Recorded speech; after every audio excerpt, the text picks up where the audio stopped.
Yeah, it's always the quiet ones, you know. Yeah. Anyway, that's not what we came here to discuss. We are here in the studio, rehearsal studio, recording that side of the room, nothing. This side of the room, us. Mm-hmm. We're here for the 15th anniversary of Faces Make Enemies, our last recording, our last EP. It's been a while. 15 years. I can't believe it. I can't believe it's 15 years. 15 years. Where was it? Croydon? No, outskirts of Croydon. It's Coulston. Yes. Well, it's part of Croydon. It's London Borough of Croydon. With young Chris. Chris Peake, Mm-hmm. formerly Of Phony. former drummer of Phony. Yeah, where Yeah. are they now? Mm-hmm. And we actually played a few gigs with Phony, didn't we? A couple. Yeah. Sort of off the back of this record and The night I coerced my now wife into Loving you. being wooed by me was at the Phony gig with the fire alarm. But anyway, we're here to celebrate. Celebrate your marriage. So to celebrate. So Faces Make Enemies, 4 tracks, and all of slightly differing qualities, I think.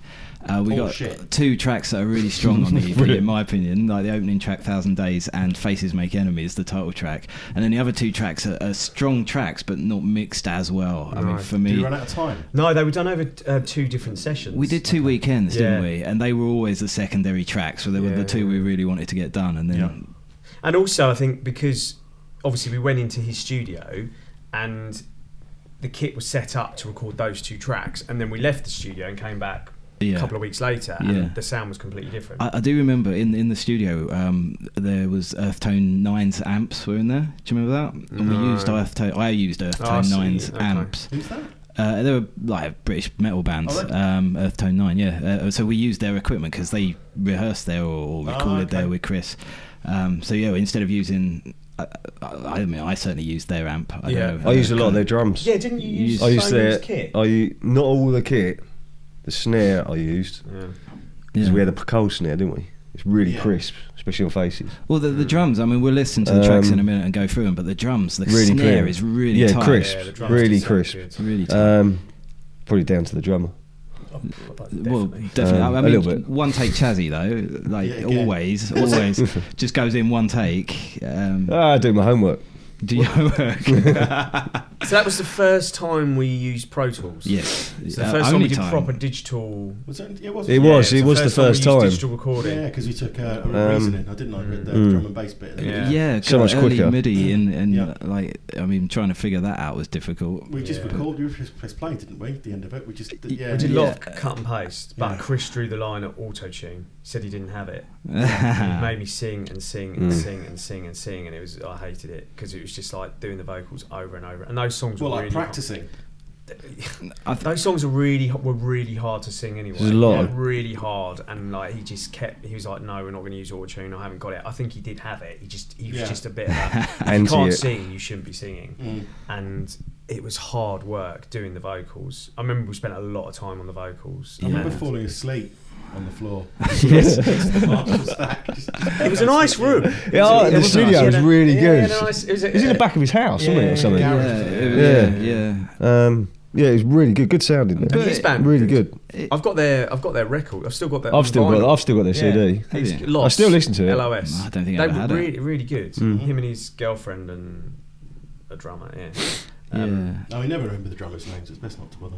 Out of order. But it was good. It was good fun. It was good. I think I enjoyed it. It was.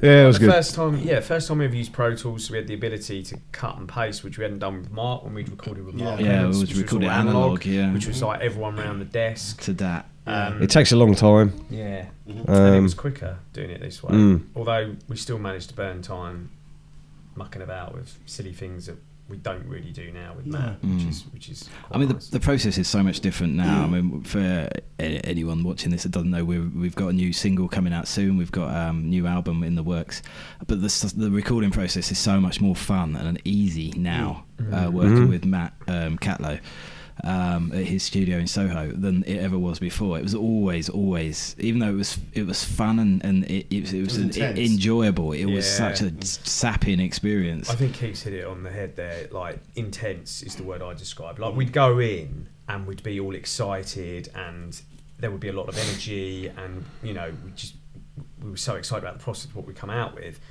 and then we go through the process, and it would become quite sapping, quite draining. It's quite tedious. Exactly, and then you'd kind of get bored of it, and I sort of found we'd come out at the end of the day and it'd be like, oh, I don't know. I mean, not necessarily with the first 2 tracks, but it's so different with Matt now. It's just more fun and it's easier. It's so much quicker as well, isn't it? Quicker, yeah. I think that's the thing.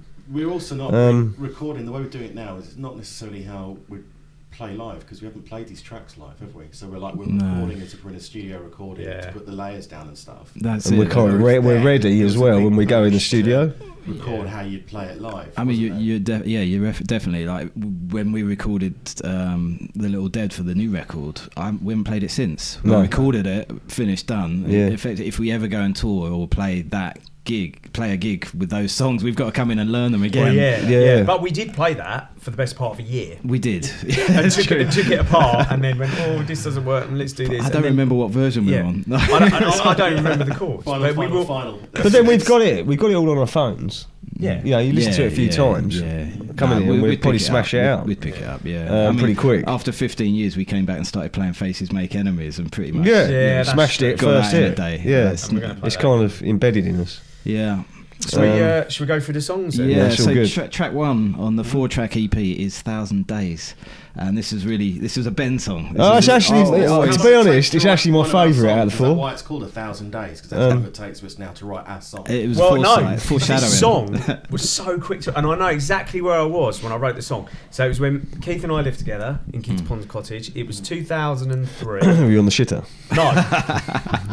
Quality. Similar. That's what we need, Chad. I was sitting. So the room that I had in the house that I lived in with Keith was so small, and I only could fit a 3/4 size bed, so not a single, not a double, like the next one, which was actually my nan's old bed.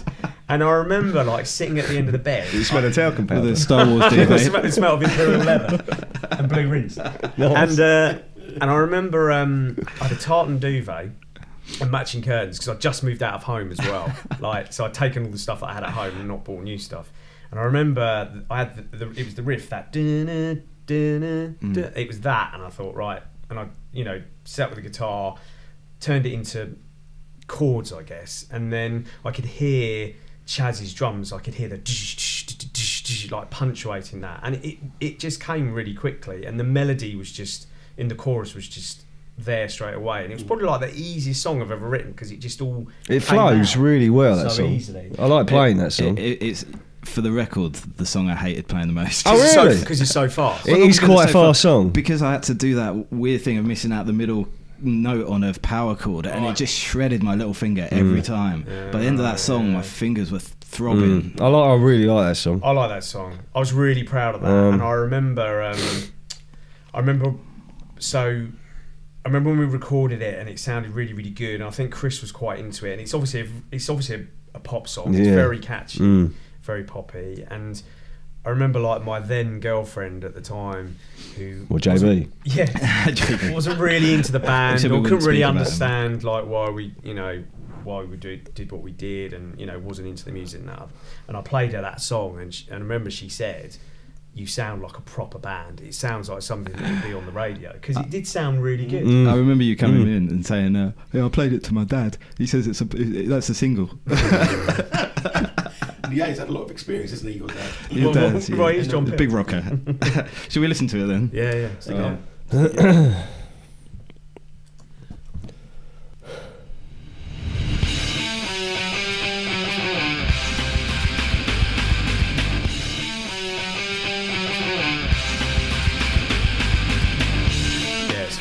It is fast. So what I noticed on the car on the way in today is a lot of sort of reverse on the cymbals, like exactly that. So it's that bit that came first. It was a good song to play live as well. I used to like gigging this song. Yeah, not for me. No way, apart from Will. I used to really like playing this song. The key's so high, I couldn't do that. I struggled then. I really like this bit. It sort of very throbs. Catchy, this bit, isn't it? Yeah. Sort of throbs as it goes. Yeah. Keeping it sexual. It's all about throbbing. The guitars are layered quite nicely on this. There's a lot of texture in the guitars. There's some little bits that James does, which you can't really hear, but live you could really hear them. Yeah, I think pull-offs and it sounds really good. With the exception of Faces Make Enemies on this record, I think you miss a bit of guitar on all of the songs. Either I'm too low or JB was too low in the mix on a lot of them.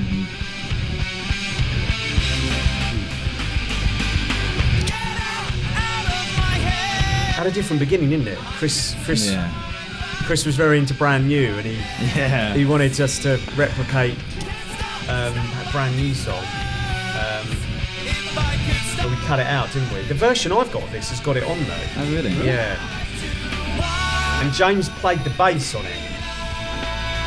You couldn't get it on this right. song? Yeah, at the beginning. I don't remember that. We recorded that beginning bit as an intro because Matt said, Chris said, oh, maybe you should try this. There's this band called Brand New and they start a lot of their songs with bass.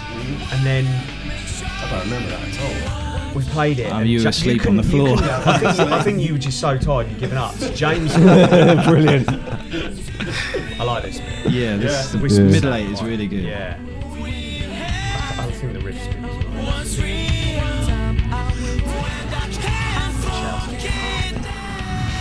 Yeah, this bit rocks. But so easy to play as well.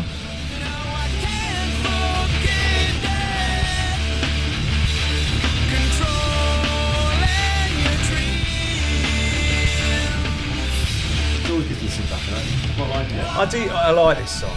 I played this a few It's by far one of my favourites. Yeah. Yeah, I like it. Those little pull-offs James does sound really good.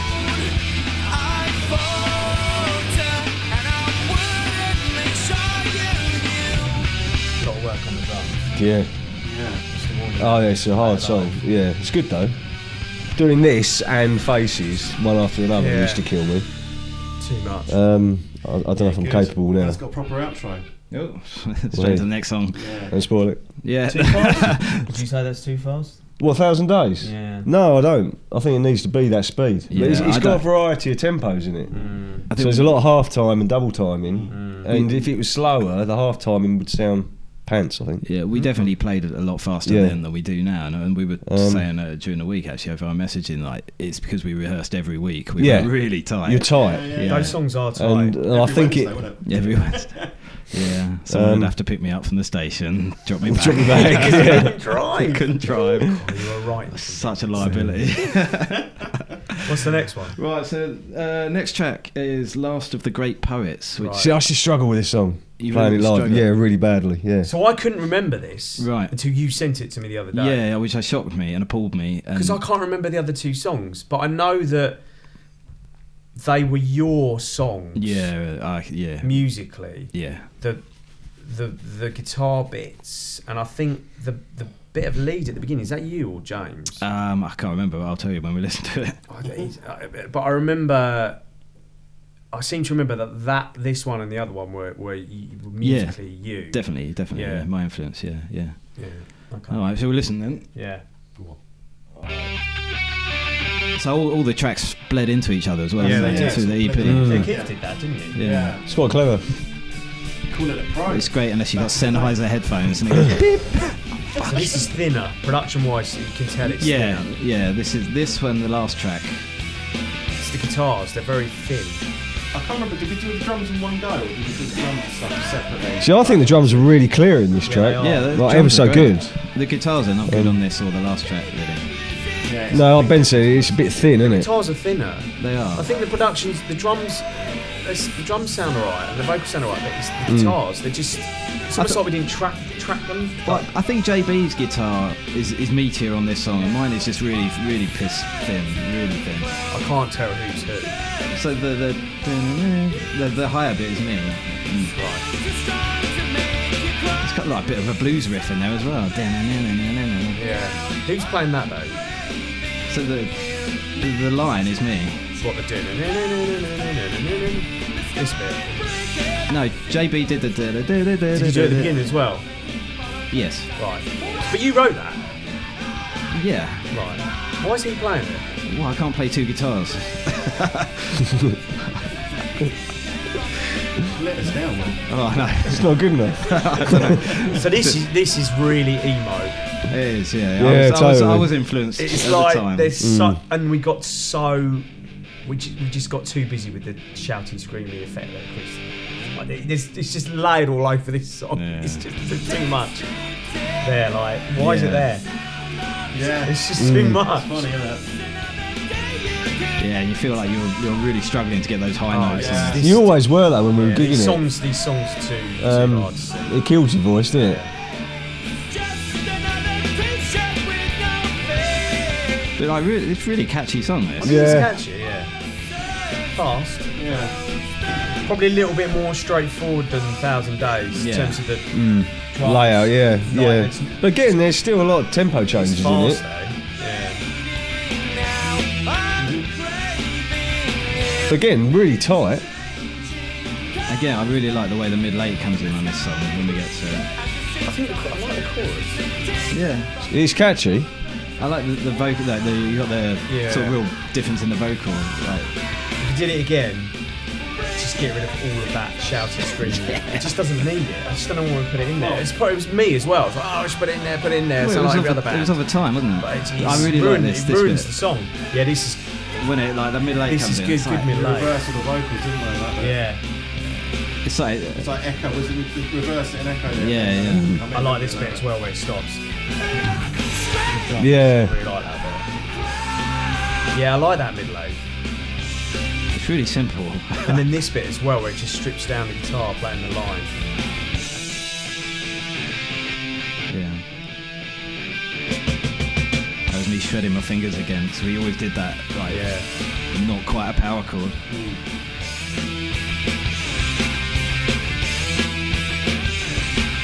It's very tight.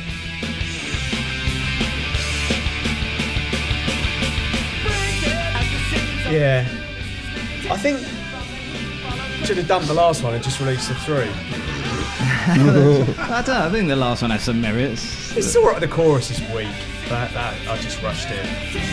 But this one's alright. It's alright, yeah. I like it. I like it. I was pleasantly surprised when I heard it again this week for the first time. I like the way the song ends, just with that riff. Yeah. Nice riff. So it comes into the title track now. I'm going to pause it just before that one starts. You got a little record scuff. Yeah, that Keith didn't we? put that on. That sounds good. Scratchy. So I can remember this. I don't know if you remember. Do you remember how Faces came about? Do you remember how it started? I remember. That was it in the bass. It was you on the Yeah. computer. Oh, was that? You wrote it. Okay. You wrote the riff Mm-hmm. as a dance track, and you'd written the whole song on your. So again, this is when we were living together, and you were up all night. That's how it's going. Coding naked. Yeah. And I remember you playing it to me and saying, "Oh, I've written this song," and it was the riff. It was a lot slower. Yeah, really slow. Yeah. And it was surrounded by obviously electronic instruments, Yeah. but it was your guitar, and it was that dun, dun, dun, dun, dun, dun, and it was really, and we built the song on that. I remember like I think it was open chords as well, wasn't it? Rather than like If it's anything really to do with riffy. it, will be, yeah. and that's how it came about, didn't it? But it's a hell of a riff. Yeah. Really like spit it up and played it higher up the neck, and Yeah. I remember when we actually put it together because James wasn't there, and it was at Ralph's studio, and I remember the 4 of us played it, and we put the rest of it in there, and the chorus just came because it was just like song by numbers. It just sort of felt right that those should be the chords for the chorus, and then obviously the mid-late. I think you wrote that riff. And again, it was just like, and it all just.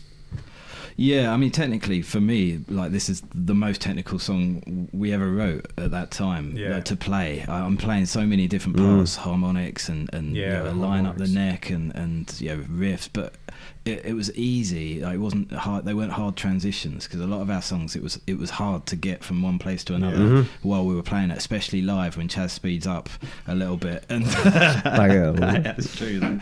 But this song is so fucking fast. It is really fast. So fast. You think when we played live, we would have played faster. Like we were saying, it's drum and bass speed. To get that bit in it, it's like from memory about 180 BPM. So mid-late. Yeah, because we're sort of. And this is the first song that we put some MIDI into, and it worked. And we were always a bit resistant. But then if it was played slower, it'd sound. I don't know if it would sound right. Yeah. Do you? I don't know. To me, it sounds a little bit too. I mean, there are fast. places where I think it does sound. Your vocals sound rushed. It sounds definitely like a little bit. I agree. I think it's definitely rushed, but I don't think it's rushed in the way that. But you wouldn't want to slow it down much, I don't think. No. It needs to be like a fast song. Yeah, it's a fast song. Yeah, because it's got impact. Yeah, totally. I remember we got a review of our EP. We said, I don't know who sent it off, but we got a review from a website. Was it someone's mum? Vitaminic, was that the one? It might have been, yeah. Ah, yes. And the guy was like, you can tell this band are really tight live, like there's an industrial flavour to this track. We didn't know what he was talking about. Not really, but yeah. And then we got played on Sky as well, didn't we? On one of the radio stations on Yeah. Sky. Oh, I don't remember. Yeah, we did because I remember sitting in my flat. It was an internet radio station, a rock radio station, back when they were all sort of, there were loads of them just popping up. Yeah. And I remember that.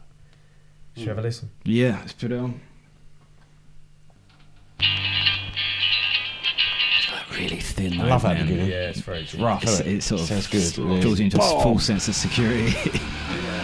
So the first song that we used that effect on, and the only song we should have kept it on.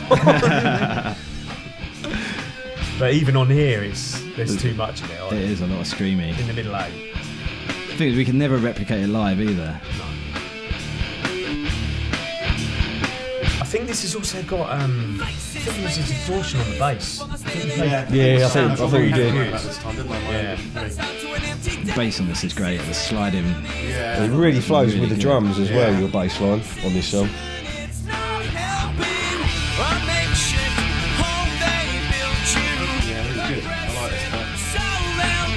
You both playing the same part? No, I don't think so.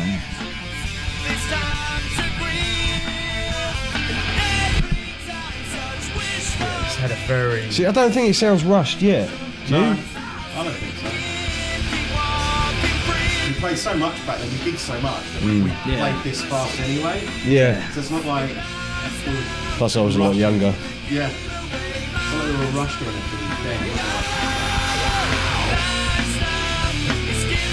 Double track vocals. The first time we've really done it, and really done it before.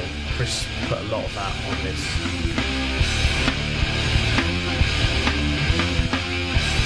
Yeah, this is definitely my favourite track off I of think this the riff's quite hard to EP. play. I was playing it yesterday at home.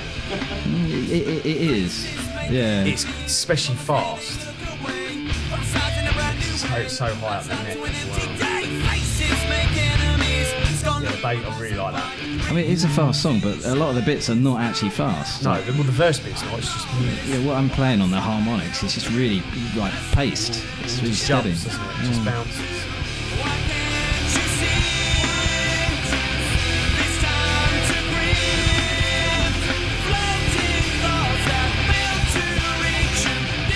Did we do this one first? Was it this or 1,000 Days first? I think we did 1,000 Days first. Yeah.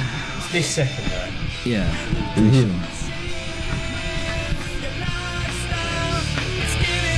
I like the harmonics. I think there's a lot of firsts in this song. Yeah. Harmonics, double tracking the vocals, bass distortion. We haven't really done that before.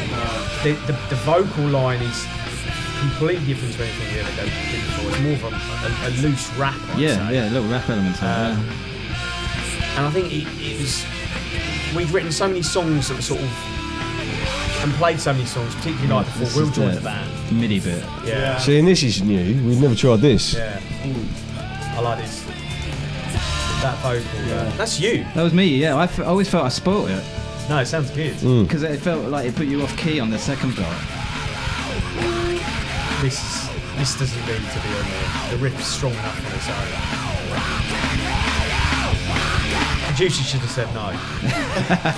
Matt would have said no. Producer's all why about are you the going to do screen, that? Because it just pops back out. And the riff is so good. But I think, we'd written a lot of songs that were sort of heavier when it was just the four of us before Will joined.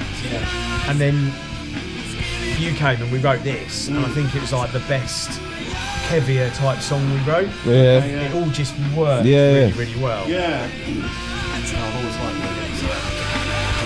Yeah. Thanks. Well, having Will, it allowed you to sing more, didn't it? Yeah.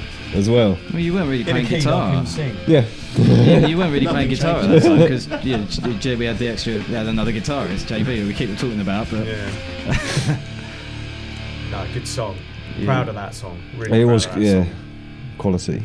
Nice. Don't think it's. Well, I'm some biased. Don't think it's dated. I think aside No, I don't from, think so. Aside from too much screamy, shouty stuff, take that out, and you know, it's a really catchy song. I don't think it's dated. I mean, people I've played it to recently have just gone, "Wow, that is 15 years old." Like, firstly, that's a really. Was this before it got on Bandcamp? Did you? Yeah. I touted it around a few people for another project that we're working on, Secrets, and people were just like, "Wow, this is so tight. It's such a it sounds fresh. Like it sounds today. It doesn't sound 15 years old." I'm not sure. Do you know what?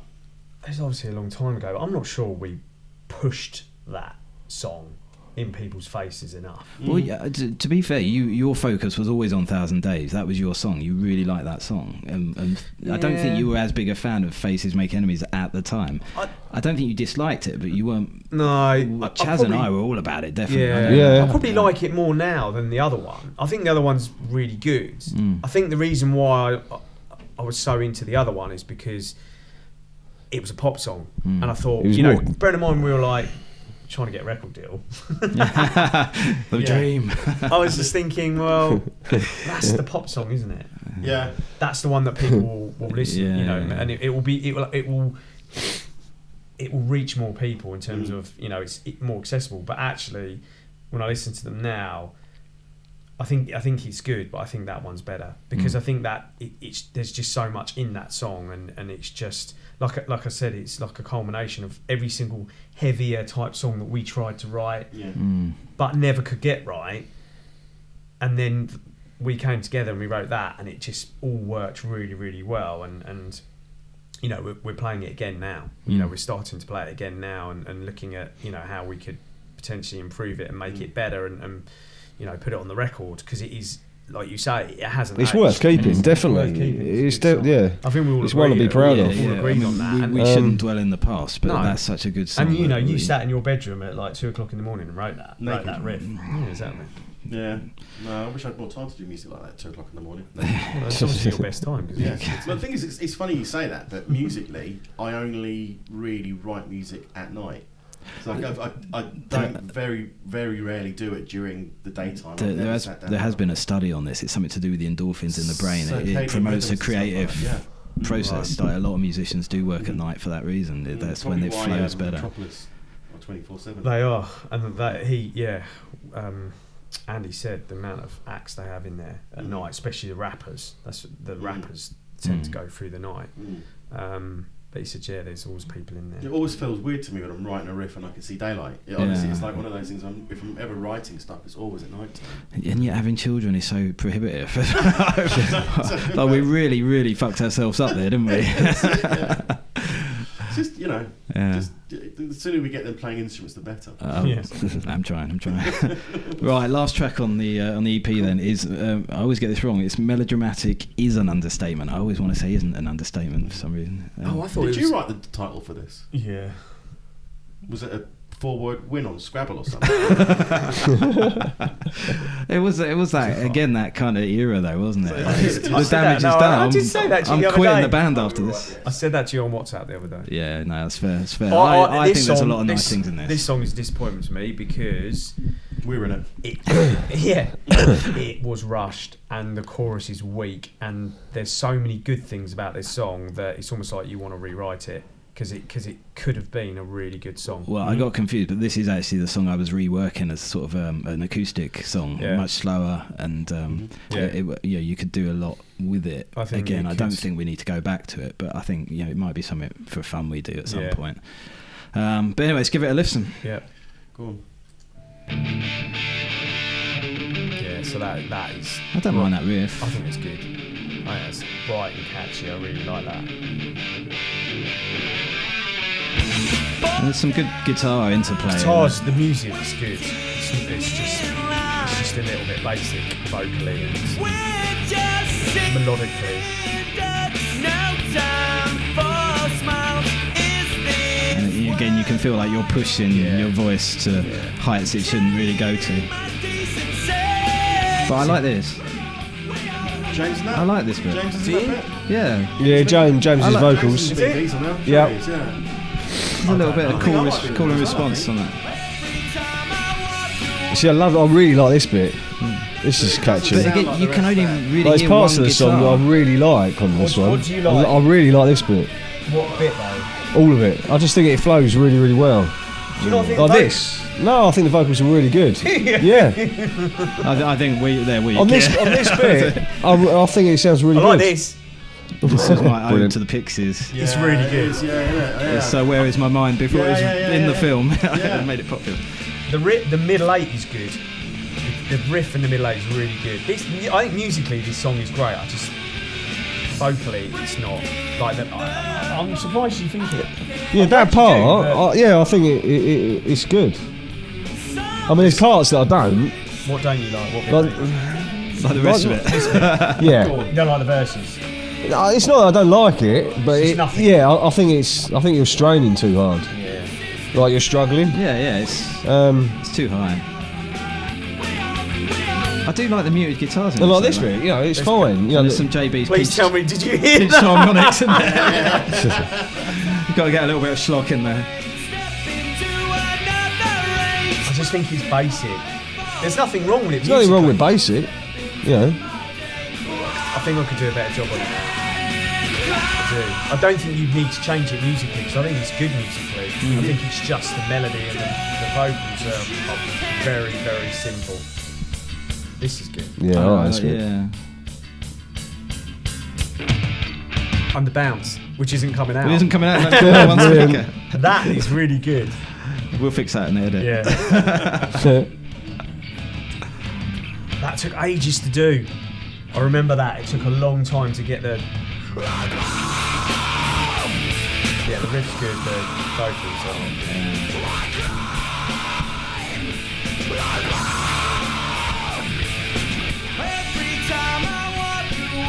Yeah, it's definitely the weakest song on the EP. It sounds like a bonus track. It does, it's a shame. That's probably why it's the last one on there. Yep. It doesn't, I don't think it's got the same feel as the other ones. But, the other three seem to be off the same EP. But we always did this. We always had one track that just was kind of left field in comparison to You're right. the rest of it. And it's about, do you know what? It was about time. It was about rushing, and it was about we've got to do it, and not actually thinking, do you know what? We haven't. And that's what we do now. We haven't got to do it because we're not a full-time band. We're not full-time, but we're not playing all the time. We just we're writing songs, and if we don't like the stuff, we're just saying, well, we're not going to force it. We'll just get rid of it. I mean, I don't know for sure, but it feels like this was like we'd overrun with the song on the Saturday, and then Sunday we'd cut a couple of hours out of the day, and it was like, well, we got to get this song done. And it was just like throw it together. Yeah, definitely. The other ones did a bit more post-production work as well, didn't they? That one was more of a punky track. I mean, these were pretty much mixed on the day, I think. As we recorded them. No mastering, None of them are mastered. No. It was pretty much like, by the time we left, we had a CD of it, and and recorded in 4 days as well, like 2 weekends, if I recall correctly. We did. They were over 2 weekends. I mean, it's not a bad product for 4 days. No. Do you know what? I think personally at the time I was overly critical of it, particularly the second 2 songs. Listen to it now, reflection and what we're doing now, I think it sounds really good. Obviously, some of it is quite basic. There's stuff that we wouldn't do now, and stuff that you sort of cringe a little bit. But I don't think it's that bad. I actually think for its time, I think it's all right. I think it's quite good.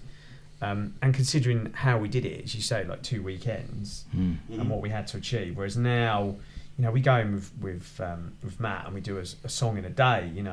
Everything's done except for MIDI and polishing and mixing. But it's a completely different workflow now. Like if you look at what we did when we did Hed-Strong, and we went into that studio in London, and this was like before you were in the band, and it was all hands on deck for that, trying to get that mix down, because he needed us all to, because it wasn't a motorised mixing desk, so you literally had to turn the volumes up and down, and we had to choreograph it as we went through and move out the way so other people could go in and do it. And this one, because it was all electronic, it was a breath of fresh air, but it really annoyed me because I never used Pro Tools, so it wasn't something that I could get involved in that side of it. Probably a good thing, really. Now you understand. Yeah. I mean, like even the time we used Reason for the other track, and I'm sure that's some of those samples are like off of a Norman Cook sample CD or something and stuff on it. So like, it's like, don't say that, we'll get sued. No, it's fine. It's all good. So do you think that it is quicker, more straightforward, more fun, more enjoyable now? Because from your perspective, you understand what Matt is doing because you understand the software that he's using. Software process, and also I quite like the fact that we're not hocking CDs to go back into the studio to do gigs, to go, like the whole process we had then of like having to go and buy 100 CDs. Remember we had that one company who got them all from London, and the label printer, and we had to like label print them all and then sell them at the next gig to try and fund the next part of it. Now we're in an unbelievably selfish position now, because we can just, like, so, write it as and when. So if I want to do stuff at night time, I've been like doing the MIDI stuff, and like one of the tracks off the new one, it reminds me of Ebbsfleet Station, because I wrote the pianos at Ebbsfleet Station, which I wouldn't have had the chance to do. You can do it on the train, and I think you've hit on quite a good point there, Keith, is that we can come away and leave it, which we couldn't do before. Because we're like, no, we've got to have it done because we're gigging and we've got to get the CD out. Whereas now we're like, well, leave it with Matt for 4 weeks and let him polish it, clean it, strip it, cut it, paste bits, etc., etc. We're really lucky that we found Matt as well. Like, he is really, my friend. He's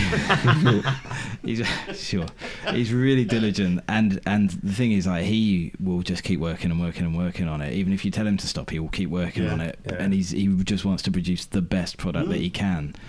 And we get on really well with him. He's a nice guy. He's a nice guy. He's very laid back. And we're doing things completely differently. We're recording videos of our demos. We're sending them to him so he knows what to expect in advance. He's prepared. He knows already what he's going to need.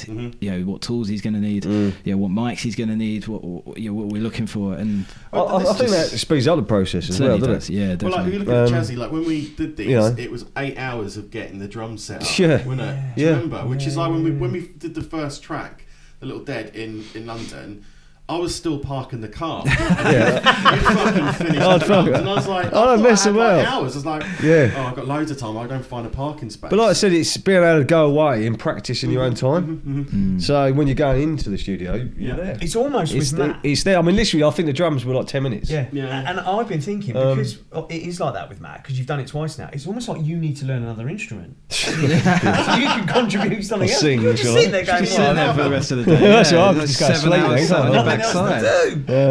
No wonder you go to the pub. Get pissed. But it works really well. Well, plus it's all set up. The kit's all set up. Yeah, the kit's there. You don't have to set up. You don't have to place mics. The amps. We're not even using it. Yeah, Matt had a really good sound on the drums already, so he's literally sit down behind the drum kit and just play. And he's a guy with a lot of experience, so he knows what he's doing. Yeah, totally. And he kind of knows what sound you want.